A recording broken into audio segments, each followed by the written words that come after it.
Namaste and welcome.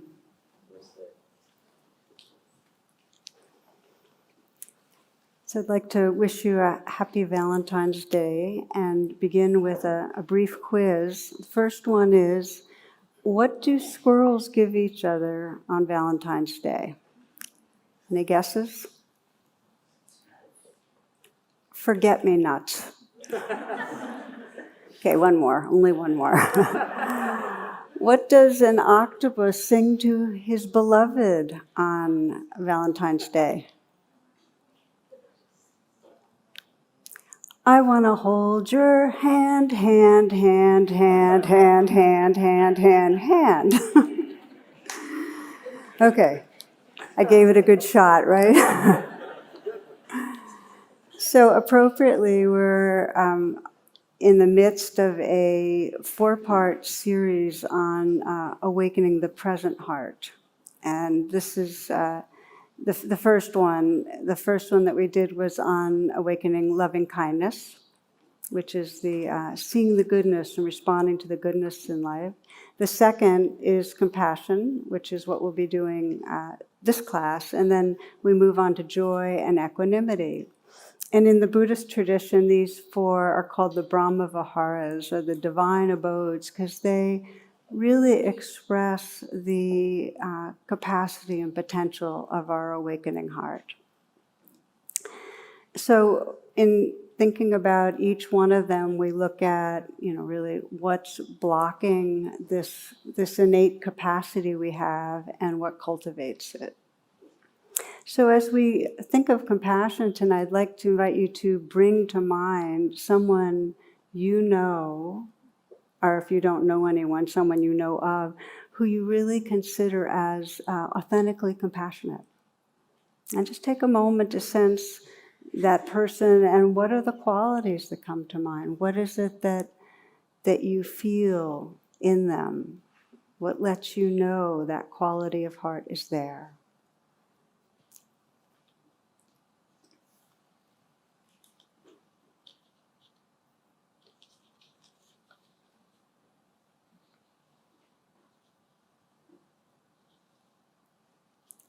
See if this description from Henri Nouwen resonates. He says, when we honestly ask ourselves which person in our lives mean the most to us, we often find it's those who, instead of giving advice, solutions, or cures, have chosen rather to share our pain and touch our wounds with a warm and tender hand. The friend who can be silent with us in a moment of despair or confusion, who can stay with us in an hour of grief and bereavement, who can tolerate not knowing, not curing, not healing, not fixing, and face us with the reality of our powerlessness, is a friend who cares. So we begin to sense, so what does it really mean to be compassionate? I'd like to name 3 qualities, and the first one is that compassion isn't something where, I can feel compassionate, and when I talk about compassion right now, I'm talking about the full bloom of it, where I can feel compassionate towards you, but it shuts down here. Compassion is an all-pervading, wide-open state of heart that's really inclusive. And one of the examples that struck me on this was a story of a Sikh master who gives his 2 main disciples, each one of them a chicken. And he says, go where no one can see and kill the chicken. So the first one goes behind this hut, chops off the chicken's head. The second one's wandering around for hours and hours, and he comes back and the master says, what? You didn't kill the chicken? And he said, no, it's because I can't find a place to kill the chicken where no one can see me. Everywhere I go, the chicken sees. Right? So this is the heart that is so open and attuned that it senses the sentience in all beings. It doesn't exclude. And the truth is, as we deepen our attention to our own consciousness and vulnerability, we're more and more alert to how all beings are sentient. They hurt. and they want to stay alive just like us. So that's one quality, which is this wisdom of interdependence, that the whole world is part of us, and that our compassion is all inclusive. The second quality is that then when we see vulnerability or tenderness, there's a natural arising in our heart of care. When we see that others are hurting, there's that responsiveness of care. And the third is really that there's an impulse to help. It's not a removed kind of empathy where I get it, I can feel that, but there's this urge to help. In one story about Zen Master Ryokan, a thief visits his hut at the base of a mountain where he lives, and when he comes back, the thief finds that there's nothing to steal, and so Ryokan returns and catches him there. Here's what he says. "You've come a long way to visit me," he told the prowler, "and you should not return empty-handed. Please take my clothes as a gift." The thief was bewildered. He took the clothes and slunk away. Ryokan sat naked watching the moon. "Poor fellow," he mused. "I wish I could have given him this beautiful moon." So you can feel a bit the freedom of a compassionate heart. So like loving kindness, compassion often gets blocked. And we're going to look at how so, because I think deep down, many of us judge ourselves as not really a compassionate person. We might feel like, we hear headlines and there's a part of us that's appalled or horrified, but our heart isn't really tenderized by it. It's like we don't really feel it deep down. So it helps to see kind of in a bigger picture the kind of universal conditioning that we're subject to that's been impacting humans for millions of years that might cause us to be less than fully compassionate, so we don't take it so personally.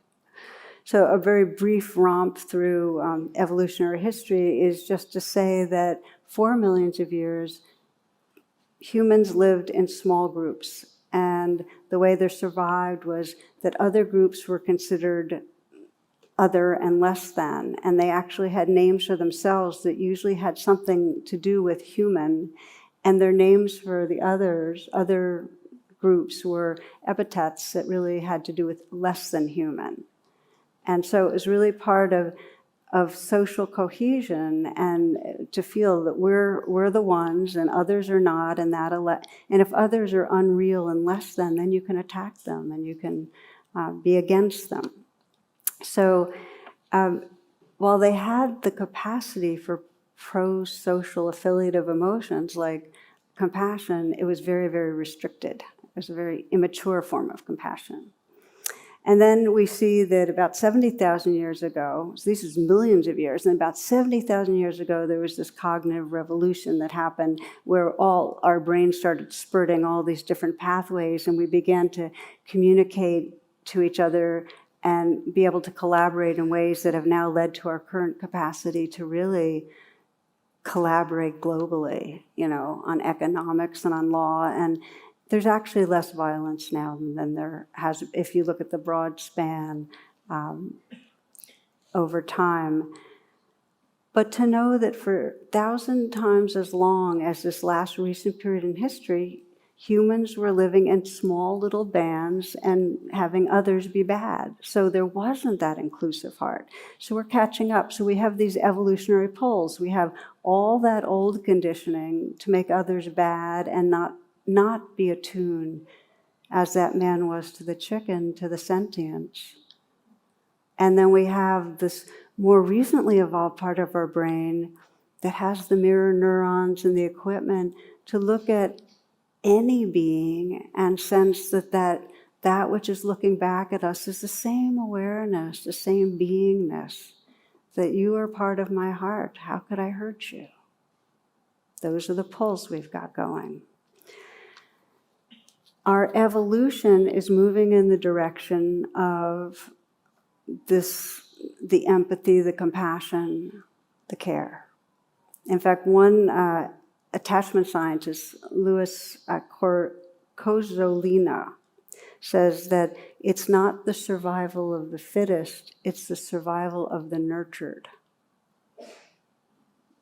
And you can kind of sense it in our individual lives, that the more nurturing and the more we know how to self-nurture, actually the more integrated and mature we can become. So evolution favors that direction, and yet, as we know, in a moment's notice, we can have that override of our limbic system that has us become really into othering and not seeing who's here. I always have been drawn to a story told by Fran Peavy, who's a social activist, describes being on the Stanford campus when they were doing some sort of a experiment, and there was this crowd of men that was gathered around a male chimp, and the male chimp was running loose, and there was a female chimp on a chain, and they were trying to get them to mate. And the male, of course, didn't need much encouragement. He was going at it. But this female on the chain was whimpering and scared and so on, and trying to avoid his advances. So this Fran Peavy describes this wave of caring that went through her. And then something happened she'd never forget. She said, "Suddenly, the female chimp yanked her chain out of the male's grasp, and to my amazement, she walked through the crowd straight over to me and took my hand. Then she led me across the circle to the only other two women in the crowd, and she joined hands with one of them. The three of us stood together in a circle. I remember the feeling of that rough palm against mine. The little chimp had recognized us and reached out across all the years of evolution to form her own women's support group." It's the beginning of Me Too. So, but the question that I think is really interesting is what prevented the male onlookers to feel the compassion at that moment? I mean, here's this female on a chain and upset. In those moments, there was an override, a limbic override. There was a forgetting that came from the less evolved part of the psyche, because they were seeking excitement, seeking engagement. It was a male bonding kind of thing, affiliation, dominance. And that masked the suffering in a fellow being. It reinforced the much older conditioning of us versus them. Does that make sense? Just for those moments. It's a trance, and it's a trance that happens to all of us when we're stressed, every one of us. So this isn't about women being empathetic. Women tend to be because they're more biologically relational, but this is not a male versus female. We all go into trance, every one of us when we're stressed, and it closes off our hearts. This is the way Einstein puts it. He says we have an optical delusion of separation when this happens. This delusion is a kind of prison for us, restricting us to our personal desires and to affection for a few persons nearest us. Our task must be to free ourselves from this prison by widening our circles of compassion to embrace all living creatures and the whole of nature in its beauty. So this optical delusion of separation when we're being run by our more primitive parts of our brain. So what I'd like to do is look more closely so we can, in our lives, catch on to, oh, okay, this is trance. I'm not fully here. So we can wake up to it and just see where we get blocked. And we get blocked when we have unmet needs, and in some way they get tripped off. And the first major area we close down our compassion is when we feel in some way endangered, right? And there's so many ways that if we feel threatened, we're going to in some way fail, or our health is going down, or we're going to lose esteem, or lose possessions or money or whatever. As soon as that happens, that survival brain kicks in, and we become less attuned. Now, the major one for most of us is when we're afraid of failure. I think about that a lot, that there's a sense of how often we're anxiously preparing for something so we don't fail. How often we're trying to get to an appointment on time, or trying to make sure our children or our partner's taken care of, whatever it is, but there's that stress, and there's a deep fear. There's not enough time. And I can say for myself, when I am feeling that, when I feel like I'm trying to get to the next thing and check things off the list, I'm not in an open-hearted place. I hear news and it's not like my heart becomes tender and resonant. Because when we're busy, we tighten. One of the best examples and research on this that I think about often was the Good Samaritan study that was done at Princeton. How many are familiar with that? Can I see? Some, yeah. I found it so fascinating. So the seminarians were given a practice sermon, and half of them were given the story of the Good Samaritan, and the other half were given another random Bible story. And they're supposed to go to another building to give the sermon and be evaluated on it. But on the way to that other building, there's a person in a doorway who's moaning in distress. So the real question was, would they stop? And and it was determined, and this is what they found out, how much time they thought they had before they had to give their sermon determined whether or not they would stop to help this person. And if they believed they'd be late, they didn't stop to help, even if the sermon was about the Good Samaritan. Isn't that amazing? That's how deep in our brain, the fear of failure closes down our heart, the fear of being late even. So that's one area, is when we feel endangered in some way. Another area is when we're fixated on seeking out compassion, seeking out satisfaction or pleasure. And there are times that are, the mammalian brain, we're like a squirrel going after acorns, and our view does not include others, doesn't include anything else. We're not really attuned. It's like moments when you're watching an engaging show and your child asks you for something, or you're aiming towards ending the evening with that rewarding bowl of ice cream, but then you get a distress call from a friend, and it's like we're not as available in some way, or somebody has a request for charity or time when we really want to spend money or time on ourselves. In this story, one morning Sam wakes up with a start, and her partner asks, "What's the matter?" And she says, "Well, I just had a dream that you gave me a pearl necklace for Valentine's Day. What do you think it means?" "You'll know tonight," Tony said. That evening, Tony comes home with a small package and gives it to her. Delighted, Sam opens it, only to find a book entitled The Meaning of Dreams.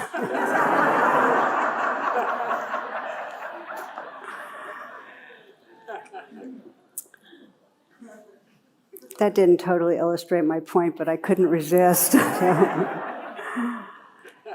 So we've got the first two areas we've named. We close down when we're endangered. We close down when we're riveted on seeking gratification. And the third way that we close down is when we're trying to attach to another person. And that's when we have this agenda that we're trying to get someone to like us, not to leave us, to think certain things about us.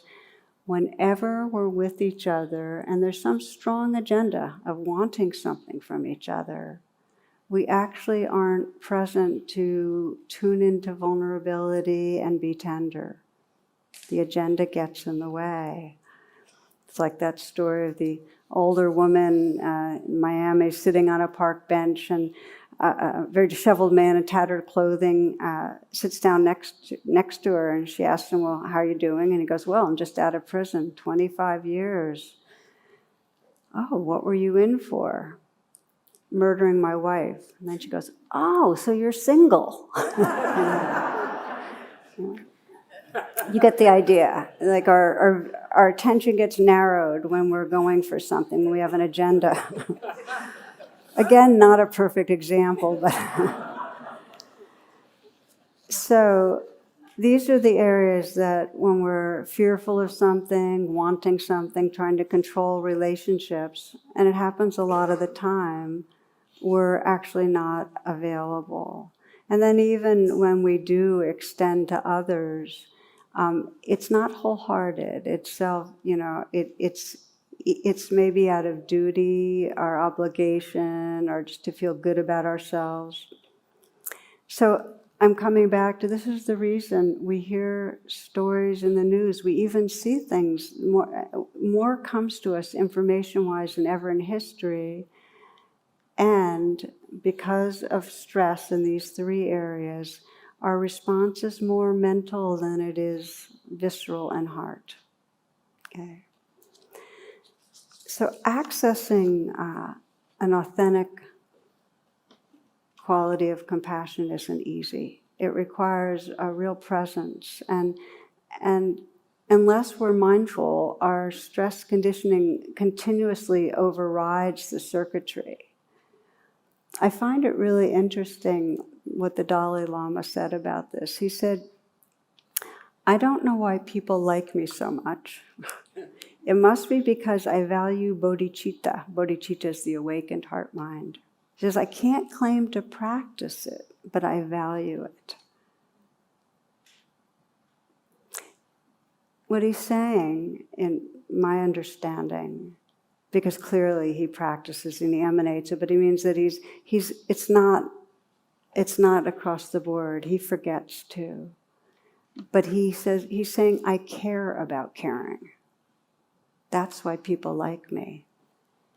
And I heard this quote a long time ago, and it was one of those quotes that has just stayed with me because I can really relate to that. I'm not always sitting with this wide open, tender, inclusive heart, but I care about the awakened heart.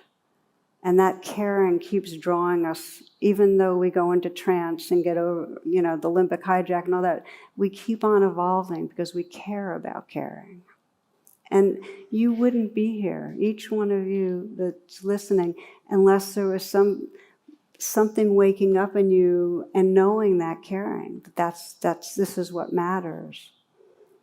So it gives us motivation when we sense that's where we're going. We're evolving towards that awakened heart mind, and that matters to us. Because then we can begin to notice without slamming ourselves, oh, okay, I've been in trance, but I care about caring. That was a bit of what happened for one woman who describes an experience with her mother I want to share with you. She was very dedicated in noticing and witnessing when she went under the line, when she went into trance. And she describes being with her mother when her mom told her about having breast cancer.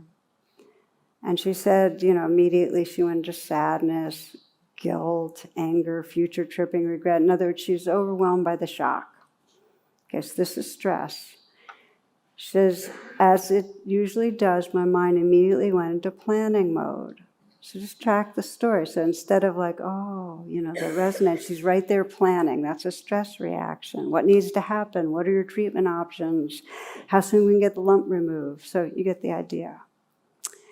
And she says, thank God for this work, because this work meaning training in mindfulness, noticing going into trance, because despite of a complete head spiral, I still had the presence enough to ask myself an important question. What am I noticing now? And in that moment, I was able to see something I would have missed otherwise. My mother didn't want to talk about any of those things. As I was weighing her options, she sat in the high-top chair in my kitchen staring blankly into a cup of coffee. I was trying to be strong for her sake and mine, but suddenly it became clear that wasn't what she needed. She was scared and needed to be scared.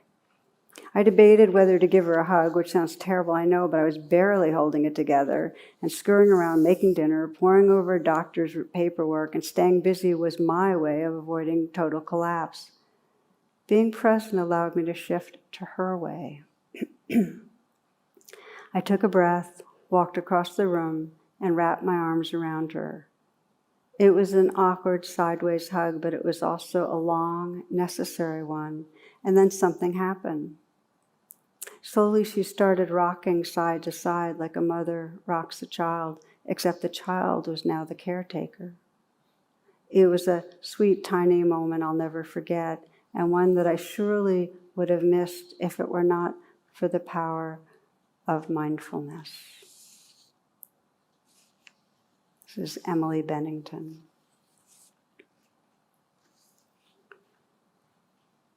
I'd like to reflect here, invite you to reflect, because this is really us beginning to bear witness to these evolutionary pulls. She began to see her pull towards getting busy, her pull towards moving away from where the pain was, and was able to counter that conditioning. So let's just take a look in our own lives for a moment. We'll close your eyes, if you will. Take a moment to reflect.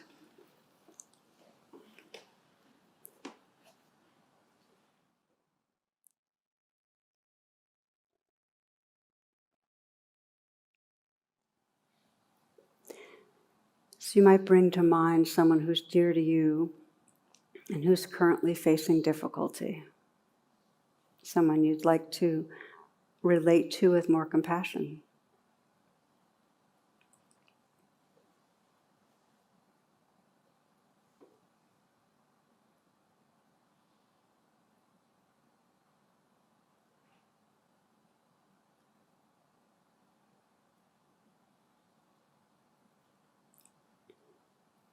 And take a moment to remind you of what lets you know you care,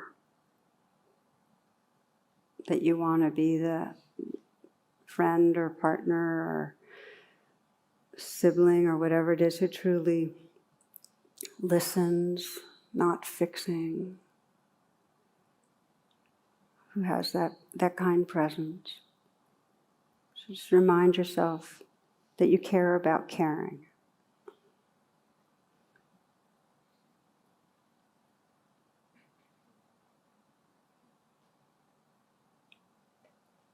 And then without judging, notice how you go into trance with this person. Notice the pull of your stressed brain that might get lost in worrying or obsessing or getting things done or proving something or distracting, trying to control what's happening. Just notice your version of it.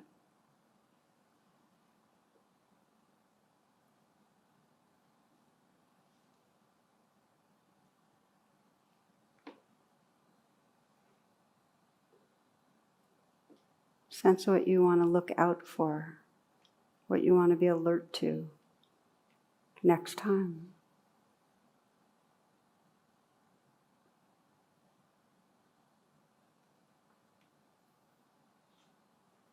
And if you can witness this without judging, in other words, to keep feeling that sincerity that you care about caring, you will be more alert. That care will carry you to your future self, the more awake heart-mind that's possible.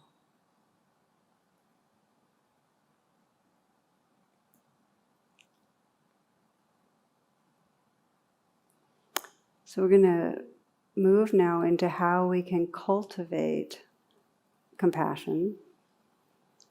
Because most of us, when we come into presence to be with another person for whatever's going on, what we're going to find first is that the first place we need to bring compassion is to our own hearts. Very often, in many situations, there is discomfort, pain, suffering right here.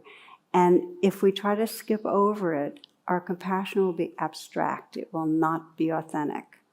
So that's why it's often said in Buddhism that the heart of Buddhism is compassion, and the heart of compassion is compassion for ourselves. Okay, so it's not selfish. It's just that if something's going on and you're having a reaction, first take care of yourself, or you won't be able to open your heart to others. So there's a basic understanding that authentic healing requires self-compassion. that we have to have that capacity to attend to our own life with kindness. That wakes up those mirror neurons that can attune to others. I'm right now writing a book about the acronym RAIN, R-A-I-N, which is to recognize, allow, investigate, and nurture.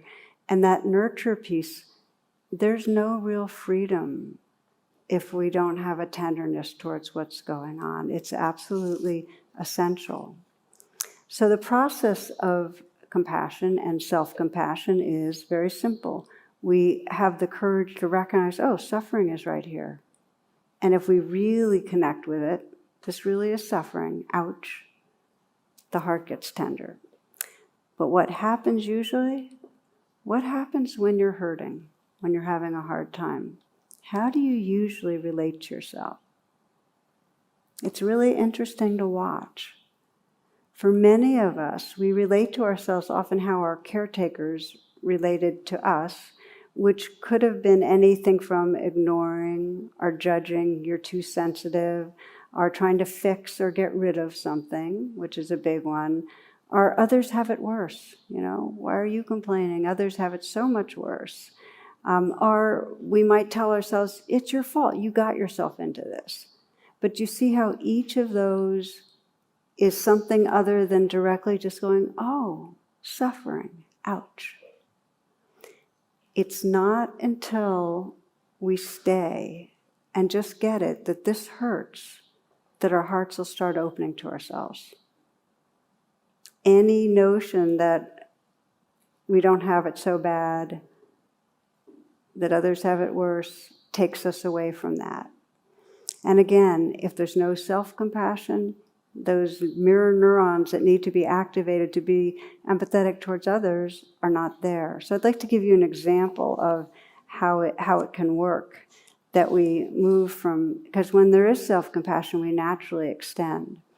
And this was a story that really struck me because it was a man and a woman got married, and their family became those two and her son, so who's a stepfather. And what came up, the child was 8 years old, had a lot of tantrums, it was difficult, it was rude, and this guy is finding himself not liking his stepson, feeling anger, feeling rage. So whenever there was outbursts and the child acted out and he felt a lot of aversion, he tried to hide it from his wife because he figured she had her own challenges, and the last thing he wanted was her to feel like I don't like your kid, that kind of thing. But it was really corroding their relationship. So we decided to work with RAIN. RAIN is basically mindfulness and compassion. And the recognizing was recognizing and allowing his reactivity, okay? Angry, feeling judgmental, feeling rageful. And then making that U-turn, rather than blaming the child, really deepening the eye of RAIN is to investigate. And he found under the anger and under that I don't like you feeling, he found fear. You're ruining my life, and you're ruining your mother's life, and you're ruining our relationship. And then he also felt shame for that. So that's what he found underneath when he was investigating. And we talked some about how many parents, and this isn't just stepchildren, biological children, at times don't like our children. It's hard to name it, but when things are really unpleasant, we react. And children can get in the way of us meeting our own needs for safety, for gratification. So through the eyes of his wisest self, his future self, he kind of witnessed the situation and saw the stuckness of, here he is in a marriage where he's feeling like the way this child is really threatening the relationship and so on. And rather than being harsh with himself, he said, okay, this is hard. This is hard. That's simple. Self-compassion can start with words like, it can be as big as, I'm sorry and I love you, or it can be simply, it's okay, or it can be, this is hard, but some kindness directed inwardly. And when he let himself acknowledge this is hard and soften towards himself, he was able to start talking to his wife. And it actually opened things up for her because she felt like she was failing and she was really miserable too. So they were able to be vulnerable together in it, hold each other, which then allowed them to be a lot more creative and flexible and less reactive with the child, who obviously, if he was having tantrums and acting out, was having a hard time. So they had space for it. The reason I tell you this story is it wasn't until he was going, this is hard, that his heart opened so he could be with his wife and be with his stepson in a way that allowed some tenderness and creativity and change. We have to start with what's going on inside him, ourselves. If he had instead say, wait a minute, I'm the adult, I shouldn't be feeling this, he would never have gotten to an authentic place of change. Does that make sense? Self-compassion first. If we can embrace our own suffering, then we can begin to widen out. So the widening out, we're going to look at now, how do we cultivate that compassion for others?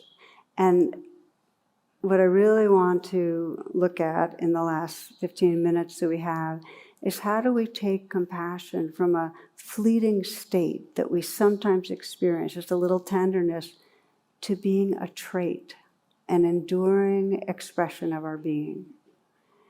And there are 3 steps, really, to really installing. My friend Rick Hansen, who's a psychologist, and many of you probably heard of him, is the one that really has gotten me inspired about this potential to really cultivate from a state to a trait, how we really install compassion. And the first is that, when we witness vulnerability, to really feel it and let ourselves be touched. And when the tenderness comes, when the real visceral tenderness comes, feel it for 15 seconds, 20 seconds, but let yourself marinate in the feeling of tenderness. We don't pause. Let yourself really feel it, and then in some way extend, whether it's through prayer or action, but extend, because the completion of compassion is some extension of our being. The site that's correlated with compassion in the brain is right near the motor cortex. We're meant to reach out and help. It's very interesting. So let's look at those. The first step is to begin to see that there's suffering or vulnerability. We don't usually see. When we're in our stress trance, we don't look at each other and go, oh, look, you're having a hard time. We typically don't see very deeply. What stops us? Well, either we're living in stereotyping people, a certain type, in which case we're just seeing the type, but we're not seeing behind the mask.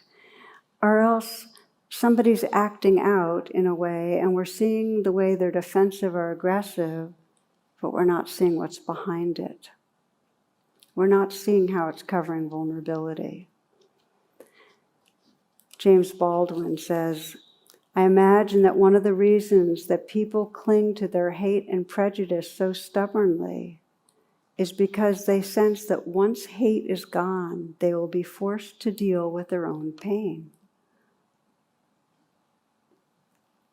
Now, when we run into someone who's acting hateful, do we look deeply enough to sense, oh, there's pain behind that hate? Most of us don't. We recoil. Do you know what I mean? So it takes a commitment to really look and see what's going on. And then if we look, we'll feel tenderness. And then we can extend ourselves in some way that is meaningful in that moment. One of the examples I love of this, of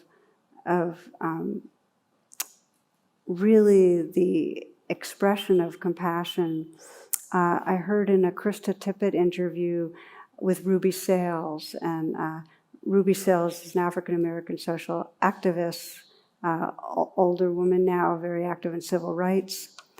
So here's what she says. She describes getting her locks washed, and she says, my locker's daughter came in one morning, and she had been hustling all night, and she had sores on her body, and she was just in a state, drugged. So something said to me, ask her, where does it hurt? And I said, Shelley, where does it hurt? And just that simple question unleashed territory in her that she had never shared with her mother. And she talked about having been incested. She talked about all the things that had happened to her as a child. And she literally shared the source of her pain. And I realized in that moment, listening to her and talking with her, that I needed a larger way to do this work.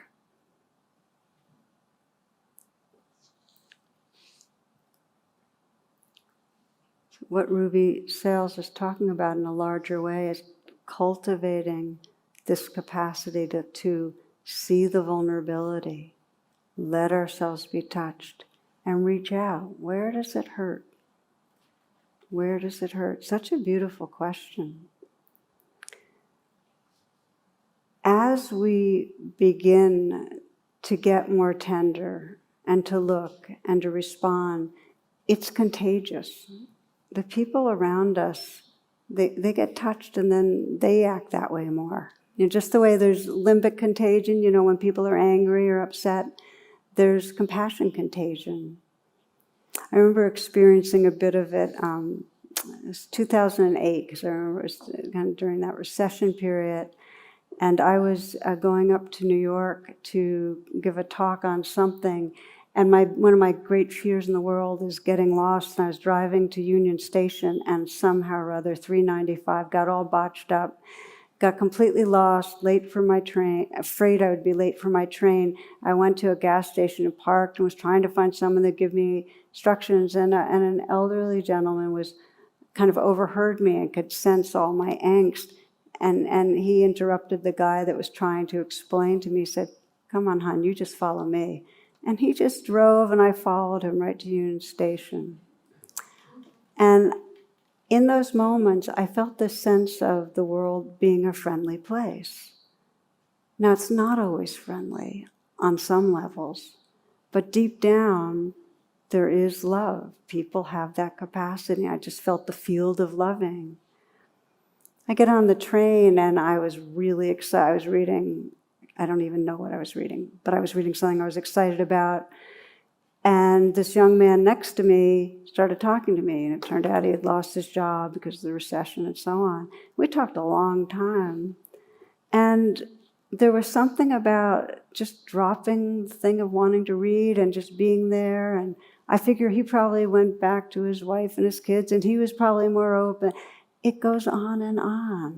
And it's so much of a happier way to live. And what's interesting with the science is that although with compassion we're training ourselves to look at where the suffering and vulnerability is, the actual experience of compassion lights up the parts of the brain that are related to positive emotion. It actually feels good because it has to do with belonging and connection.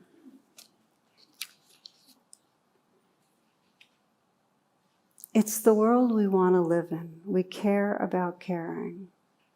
There's a little saying that to be kind, you must swerve regularly from your path. So whatever this conditioned path of I want to get this done, and I want more of this, and this is my agenda with you, to swerve and just pause and look and see who's here. Really look and see. What's it like for you right now? To let ourselves be touched by vulnerability. To feel that tenderness and feel it, really feel it. I invite you, next time you have a taste of that tender caring, to literally 15 to 30 seconds. Get to know it. As it's described by neuroscience, our negative experiences that we have go deeply into our implicit memory. We can recall them. It's just the negativity bias. It's evolutionary, right? The positive ones, like tenderness and caring, like feeling creative, like feeling happy. We get whiffs of them, but they don't have the stickiness. They don't go into our implicit memory. So they're states that come and go. What makes a state into a trait is when it arises, pause and really take it in. Oh, this is the tenderness of compassion. Really feel it. Feel it in your body and your cells. And then it gets stickier. It goes into your implicit memory.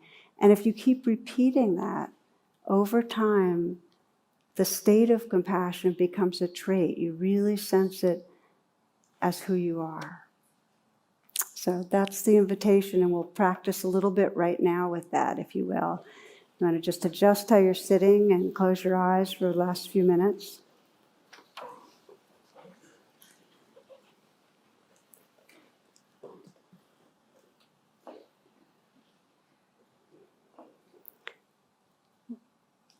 When we talk about a state to a trait, and when we talk about cultivating compassion, we're really talking about a shift in identity. A shift from a sense of a self that's very self-centered and really operating off of fear or grasping, to a sense of enlarged beingness, where the world is part of our heart and our actions are on behalf of the world. And the Dalai Lama described this shift in identity as really the hope of the world. And so we practice, and you might bring to mind again, as you did earlier, the person you'd like to feel some more compassion towards. You'd like to be less in trance, more there.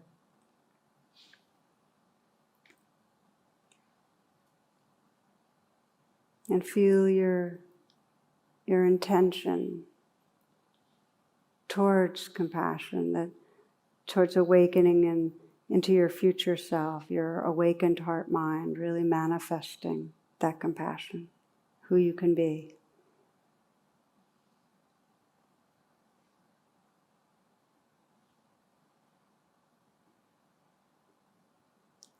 And bring this person to mind in a close-in way so that you can deepen your attention and sense, well, what's it like for this person right now? You might imagine if you could really step inside this person for the next minute or two. Looking out from this person's eyes, what's the world like right now? What are they believing about the world? About themselves, about what's disappointing or what feels threatening, what feels hurtful for this person.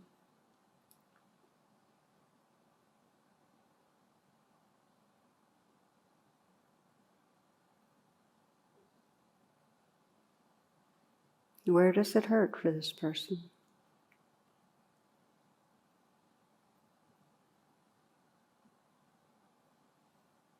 Feel you have their body, their face, their experience. Just feeling inside the vulnerability that this person might be feeling, and really what the most vulnerable place in them needs. What does this person need?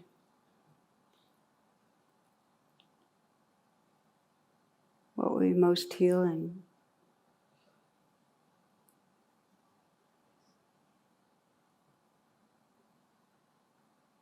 So as you sense yourself now, just widen back out and sense this person's a part of your heart, but feel your own vastness, feel the presence that's here, and really calling on your most awake heart. And sense that you could in some way give this person right this moment what's most needed energetically.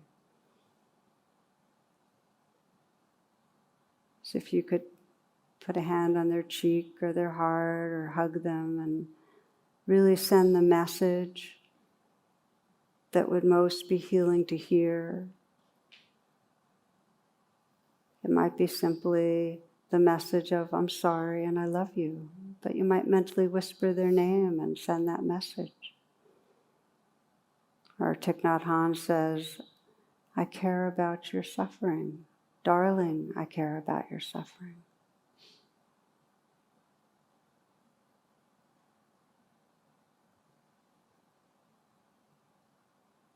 You might imagine this person really being able to receive and feel that tenderness. Let it fill you. Really let the sense of tenderness for this person fill you. Get familiar with it, what it's like, the caring. This is your deepest, most awake heart.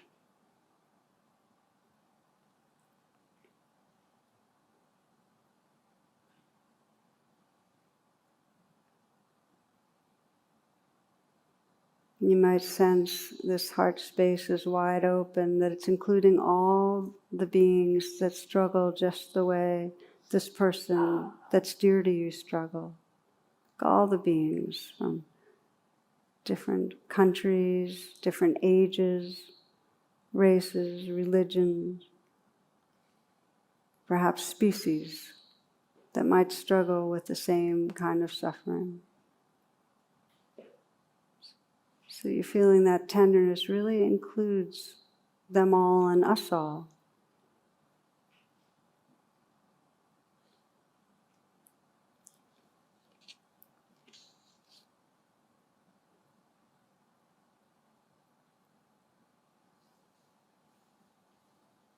You might listen to the words of this poem, just like you.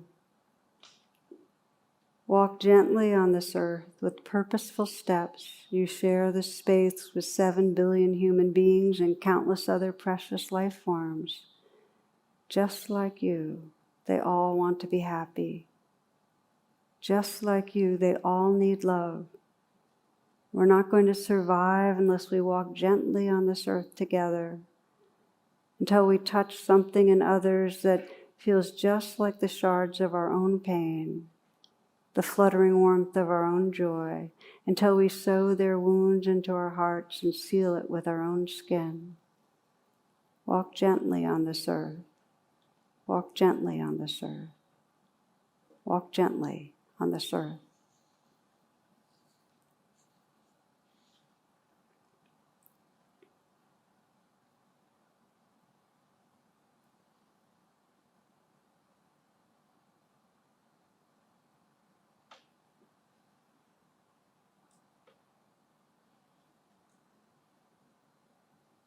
Namaste, and thank you for your attention.